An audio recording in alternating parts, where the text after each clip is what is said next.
আসসালামু আলাইকুম বন্ধুরা, সকলে কেমন আছেন? আশা করি সকলে ভালো আছেন। আজকে আপনাদের মাধ্যমে যে তাবিজটি নিয়ে আসলাম সেটা অত্যন্ত পরীক্ষিত একটা তাবিজ, যেটা হলো পাওনা টাকা আদায় করা তাবিজ। অর্থাৎ হলো যার কাছে টাকা পাবেন সে আপনার পাও ধরে টাকা দিতে বাধ্য হবে। এটা একটা জিন চালান নকশা বলা হয়। এটা আল্লাহ তাআলার কোরআনের জিন চালান নকশা, যে নকশাটি আপনারা আমার স্ক্রিনে দেখতেই পাচ্ছেন। আল্লাহ রাসূলের রহমত ইনশাআল্লাহ আপনারা যার কাছে টাকা পাবেন সে আপনার পাও ধরে ক্ষমা চেয়ে আপনার টাকা দিতে বাধ্য হবে। কারণ এটা কোনো সাধারণ যন্ত্র বা সাধারণ মন্ত্র নয়, এবং এটা খুবই পরীক্ষিত একটা নকশা। নকশাটি খুবই জাগৃত নকশা, এবং এই জাগৃত মন্ত্রটি আপনারা আমার কাছ থেকে নিয়ে নেবেন।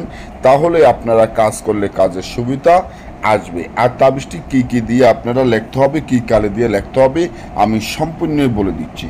সর্বপ্রথম হইল যার কাছে টাকা পাবেন তার নাম, তার পিতার নাম, আপনার নাম মানে পিতার নাম তাবিজের নিচে লিখতে হবে। তাবিজটি পেশার ফালক দিয়ে লিখতে হবে।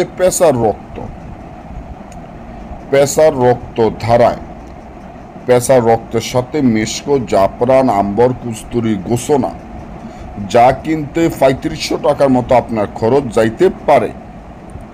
এই ৩৫০০ টাকার মালামাল কিনে এনে তাবিজটি সুন্দর করিয়া লিখিয়া যার কাছে টাকা পাবেন তার নাম, তার পিতার নাম, আপনার নাম, আপনার পিতার নাম লিখে তাবিজের ভিতরে মনামণি, রাজারানী, রাজমোহিনী, গ্রহণযোগ্য ধারা, দৈব্য ধারায় তাবিজটি মন্ত্র দ্বারায় জাগৃত করিয়া কাজ করতে হবে। যখন তাবিজটি আপনারা জাগৃত করবেন সাথে সাথে দেখবেন ওই লোকটার এতটা অস্থির হয়ে যাবে, মক্কেল তার কাছে চলে যাবে। তখন সে আপনার পাও ধরে ক্ষমা সে টাকা দিতে বাধ্য হবে। অনেকে বলতে পারেন যে দাদা আমি বাংলাদেশে, সে যদি বাংলাদেশের বাইরে থাকে কোনো সমস্যা নাই। তাবিজটি লিখিয়া গাছে লটকাবেন, সাথে সাথে টাকা পাবেন। ভালো থাকবেন, আজকে এই পর্যন্ত।